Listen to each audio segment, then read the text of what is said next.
Okay, this is a bit of an update on my gear.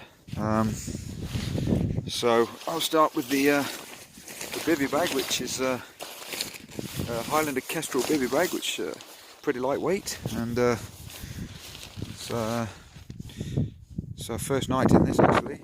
Saved a bit of weight off my old bivvy bag, which is a British Army Gore-Tex one, which is very strong but pretty heavy.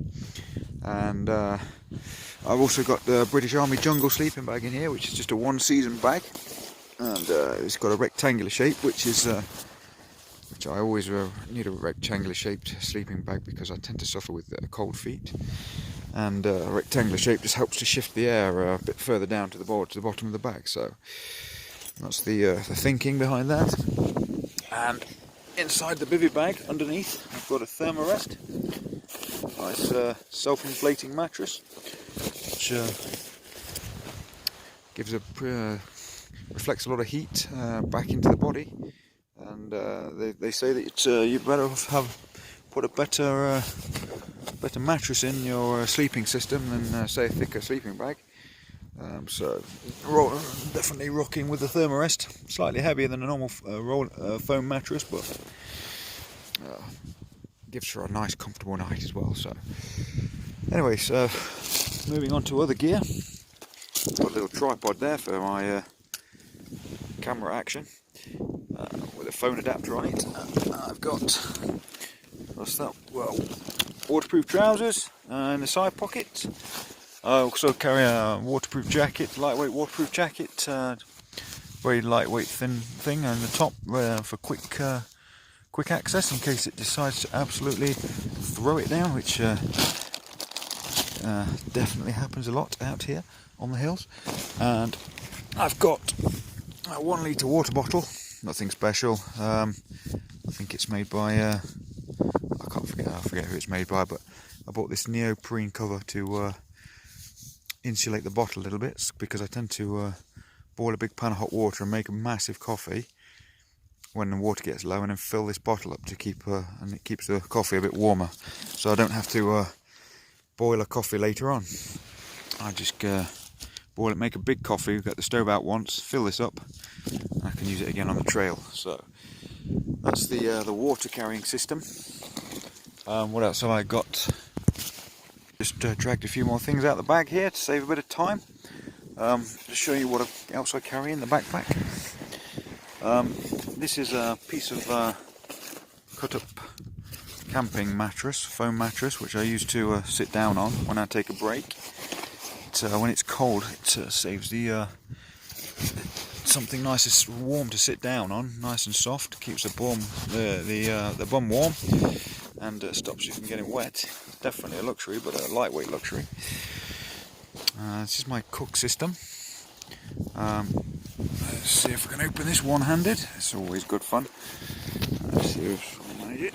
Right, yes, there we go. So, it's my lightweight cook system. It's basically a Trangia aluminium pot. I've got a little folding cup there, which opens out to make a bigger cup for drinking coffee out of. So we can quickly show that again, one-handed. Should be a master at this one-handed after some time. There we go. So it folds out to make a bigger cup. And this is my stove. It's a gas stove, very lightweight. It's by a company called Soto, and it's a Windmaster, so you don't need a windshield with it. That is an excellent stove. I think it cost me about £60, but it's just an absolute beast of a stove. It folds out, the arms fold out, and you can sit your pot on there. But the idea of this stove is that, as I say, you don't need a windshield when it's windy, which saves carrying something else. But if you look at when the pot is on there, the rim of the stove, if I can get it in focus, come on, the rim of the stove anyway, is very near to the burner, so you don't need any wind protection, and it roars when it gets going. It's also self-igniting there with a piezo sparker on the side, so I don't need a lighter, and it's very lightweight. extremely lightweight, and that is an excellent piece of kit, highly recommended. Soto, I think it's called a Windmaster. So that's the gas stove which goes on top of there, and you pop your pan on top. It's got a folding spoon in here to anything I've cooked and make a coffee with. So and this is a handle for obviously to pick the pot up with. Just goes underneath the rim there. There you go. So basic cook system there, very lightweight. I've got in there some gloves in there. I've got some wipes, some tissues, some spare socks. There's also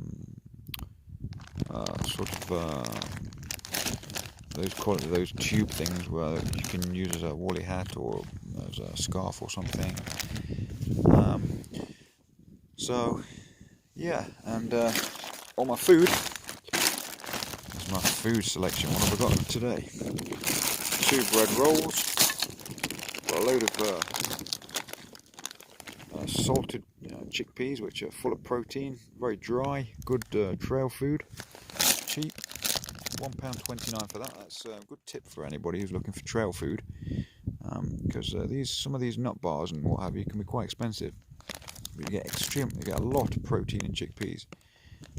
So a bit of a budget offering there. I've got 2 tins of mackerel. 2, really pushing the boat out.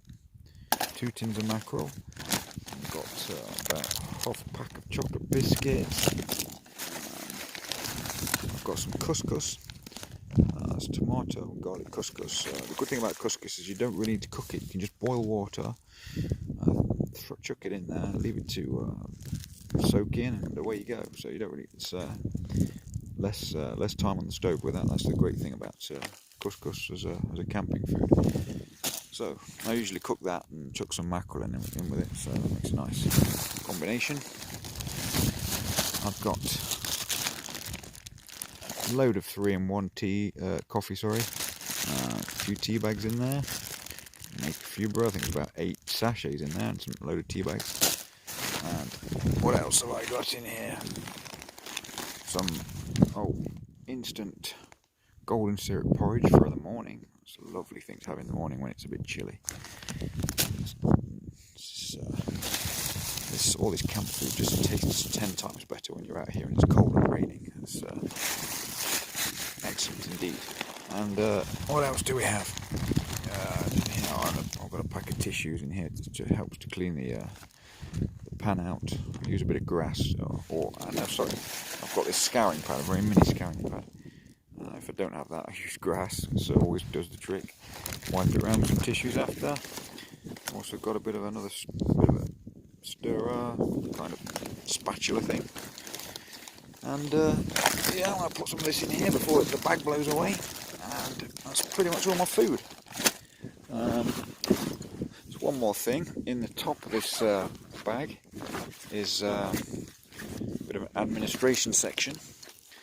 I've got 2 maps in there, crucial maps. I've got a waterproof one and a general overview of the whole of the Lake District in 3D, sort of 3D action style.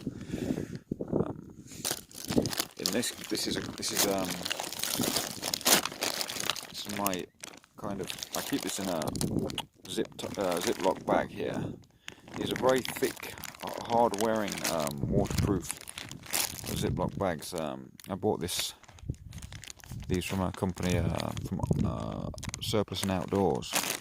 And they're excellent for camping with. They're very strong and they seal, so they're completely watertight. I've got my wallet in there, my car keys, headphones, my spare battery pack, some spare batteries for my head torch, a few kind of first aid items in that tin, survival stuff, and a couple of hand warmers. So try and keep everything warm in that. Keep everything dry in that bag. And also in this top pocket, some tissues in there. What else was there? Yeah, some wipes and look what I found. Good seed bar. have to have that later.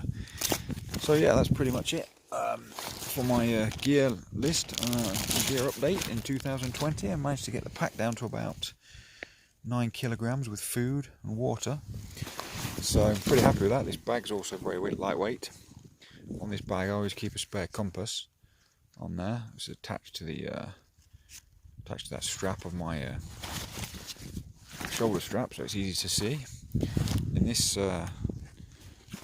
this hip strap, sorry, there's a zip pocket there, and I keep my torch in there, my head torch, in case I get caught out. I've got quick access to that, so I can get that on if it gets dark and I'm caught out. And in this other zip one is where I keep my phone usually zipped up, and I've got quick access for that to taking photos and obviously dodgy selfies and stuff like that. So yeah, I've got all this food out now, and I'm pretty hungry, and the light's starting to go over there, and a bit of a red tint in the sky over there, which is very nice, and really enjoying these amazing views. So, as I say earlier, it's the Irish Sea over there, over to the west, and over to the east, over there, and great location here, because you've got not the big peak on the right, but the big peak on the left is Scafell Pike, the highest mountain in England. So that's a nice way to sign off on this evening video, and have something to eat, and then I'll probably crash out and fall asleep, because I've quite a bit of walking coming up onto these fells, and feeling it a bit. So I'll bid you farewell till tomorrow, and probably catch up first thing in the morning.